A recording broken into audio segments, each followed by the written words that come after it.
সাভারের ছাত্রলীগ নেতা গোপালগঞ্জে গ্রেপ্তার। হয়তোবা আশ্রয় নিতে গিয়েছিলেন মাদার অফ আওয়ামী লীগ ল্যান্ডে, কিন্তু আসলে প্রকৃতপক্ষে কিন্তু গোপালগঞ্জের আওয়ামী লীগ না, বা শেখ মুজিবরেরও আওয়ামী লীগ না, শেখ হাসিনারও আওয়ামী লীগ না। আওয়ামী লীগ কিন্তু যার, তাকে বঞ্চিত করা হয়েছে, ইতিহাস থেকে তাকে বাদ দেওয়া হয়েছে।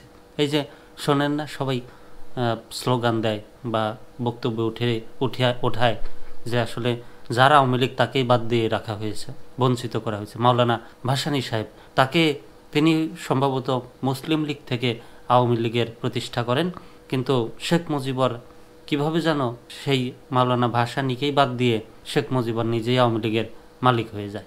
বিস্তারিত পড়ব কালবেলার খবর। সাভারের ছাত্রলীগ নেতা গোপালগঞ্জে গ্রেপ্তার।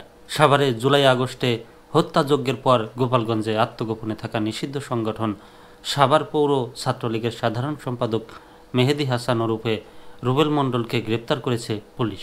দীর্ঘ ৮ ঘন্টার অভিযানের শেষে মঙ্গলবার ১৮ মার্চ সকালে জেলার সদর থানাধীন চর গোবরা এলাকা থেকে তাকে গ্রেপ্তার করা হয়। গোপালগঞ্জের অতিরিক্ত পুলিশ সুপার সদরকার সার্কেল আবু সালে মোহাম্মদ আনসার উদ্দিন বিষয়টি নিশ্চিত করেছেন। তিনি জানান, ছাত্র ও নিরীহ জনতার উপর চালানো হত্যাযজ্ঞের মূল হোতা সাভার এলাকার খুনি ও সন্ত্রাসী উপজেলার চেয়ারম্যান সমর রাজীবের ডানহাতি ছিলেন রুবেল। তিনি ৫ আগস্টের পর গোপালগঞ্জে আত্মগোপনে ছিলেন। অভিযানের নেতৃত্বে ছিলেন গোপালগঞ্জ জেলা পুলিশ সুপারের সার্বিক তত্ত্বাবধানে অতিরিক্ত পুলিশ সুপার মোহাম্মদ মাহবুবুল আলম এবং গোপালগঞ্জ জেলার ডিবি পুলিশ ও সদর থানার কর্মকর্তাদের সমন্বয়ে একটি চৌকস দল। তারা সোমবার রাত আনুমানিক ২:৩০ থেকে আজ সকাল ৮:৩০ পর্যন্ত প্রায় ৮ ঘন্টা অভিযানে তাকে গ্রেপ্তার করে।